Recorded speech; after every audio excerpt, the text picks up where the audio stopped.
اپنی محنت مشقت کی گاڑی کمائی دے کر کے اس جلسہ گاہ کو سجایا ہے، اس کی رونق کو بڑھایا ہے، آپ لوگوں سے میں گزارش کروں گا کہ آپ لوگ پنڈال کے باہر ادھر ادھر گھوم پھر نہ کریں اور اپنے گھروں سے سننے کی کوشش نہ کریں، بلکہ جلسہ گاہ میں تشریف لائیں اور آن لائن نہیں آف لائن سنیں۔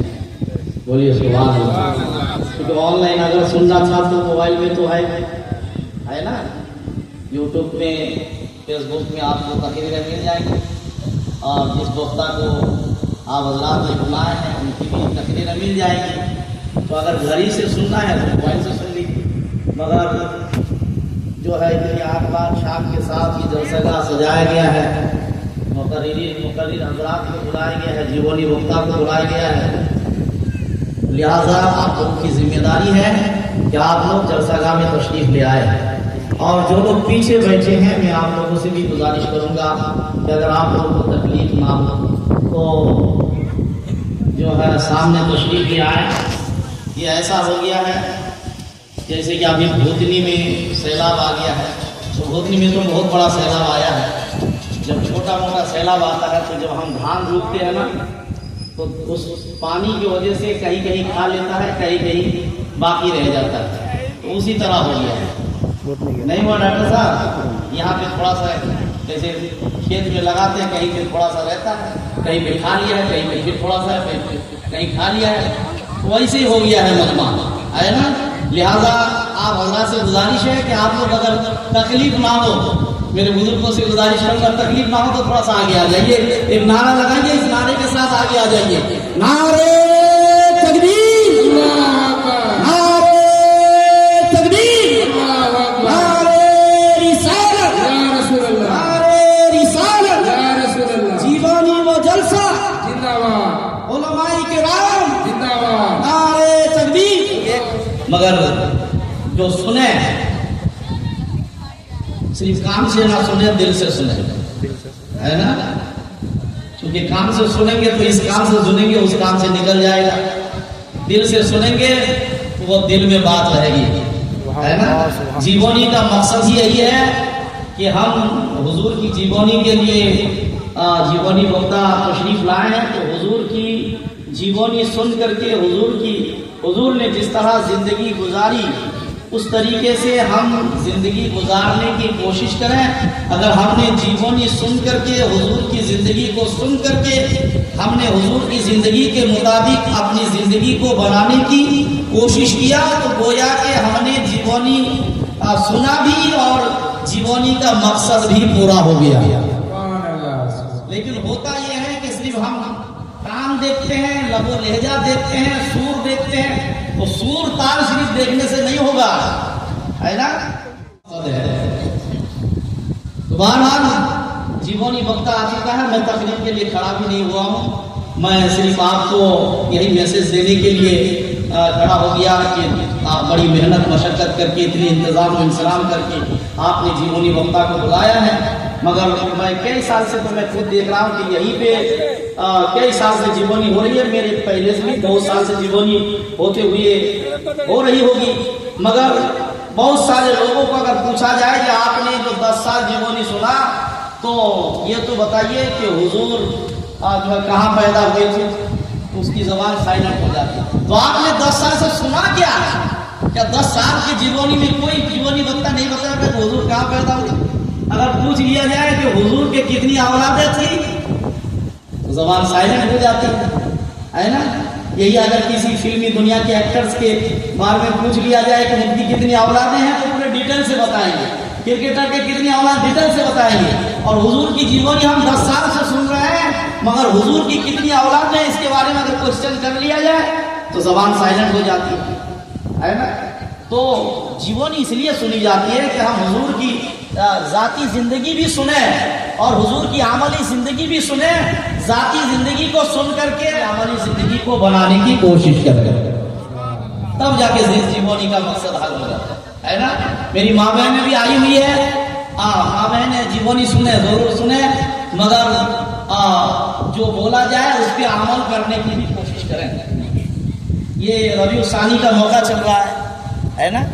ربیع الاول گزر گیا اور یہ ربیع ثانی پہلا مہینہ حضور کا مہینہ تھا اور یہ غوث اعظم کا مہینہ ہے. بولیے سبحان اللہ. حضور تمام نبیوں کے سردار اور حضور غوث اعظم تمام ولیوں کے سردار.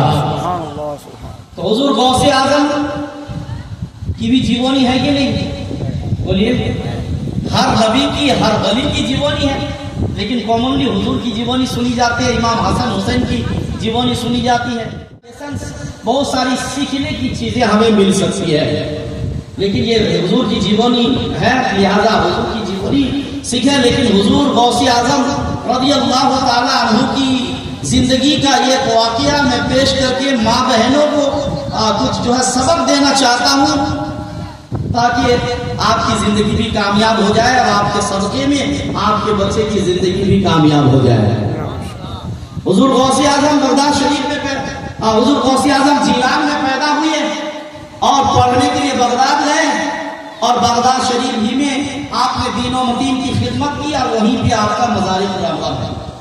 حضور غوث اعظم کے زندگی کا ایک بہت ہی مشہور کرامت اور ایک بہت ہی مشہور واقعہ یہ ہے کہ حضور غوث اعظم جب چھوٹے تھے، کیا تھے؟ چھوٹے تھے کہ نہیں تھے بھائی؟ غوث اعظم کہ ایک ہی مرتبہ بڑے ہو کے پیدا ہوئے؟ چھوٹے ماں کے پیٹ سے پیدا ہوئے ہیں، پلے بڑے ہیں، تعلیم حاصل کی ہے، بولی اللہ کے بارگاہ میں گئے ہیں، کسی سے مرید ہوئے ہیں، تب جا کر کے یہ مقام و مرتبہ حضور غوث اعظم کو حاصل ہوا. تو جب چھوٹے تھے مدرسہ گئے. کہاں گئے؟ مدرسہ گئے، جس طرح ہمارے بچے جاتے ہیں. اور میں گزارش کروں گا کہ آپ اپنے بچوں کو اسکولی تعلیم دیجیے، ضرور دیجیے، مگر ساتھ ساتھ آپ دینی تعلیم بھی سکھائیے، اس لیے کہ ہم صرف دنیا میں رہنے کے لیے نہیں ہے، بلکہ ہمیں تو اپنا گھر آخرت میں بنانا ہے. اور آخرت میں اگر ہم جنت پانا چاہتے ہیں تو ہم اسکولی تعلیم کے ساتھ ساتھ ہمیں دینی تعلیم بھی حاصل کرنا پڑے گا، تاکہ اس کی روشنی میں ہم عمل کر کے اپنی جنت کو جو ہے ہم اپنا ٹھکانہ بنا سکے. بولیے سبحان اللہ. حضور غوث اعظم جب پہلے دن مدرسہ گئے تو جب آپ اور ہمارے بچے مدرسہ جاتے ہیں پہلے دن کا سبق الف سے یا تک، تو اسی اصول کے تحت استاد نے جب حضور غوث اعظم رضی اللہ تعالی عنہ کو تعوذ و تسمیہ کے بعد یعنی اعوذ باللہ اور بسم اللہ پڑھانے کے بعد آگے پڑھانا چاہا، تو حضور غوث اعظم رضی اللہ تعالی عنہ نے بڑے ادب و احترام کے ساتھ استاد سے کہا کہ میرے استاد گرامی آپ تھوڑا سا رک جائیے اور جو میں نے یاد کیا ہے آپ اس کو سن لیجیے. استاد گرامی خاموش ہو گئے کہ پہلے دن آئے ہیں، کیا سنائیں گے؟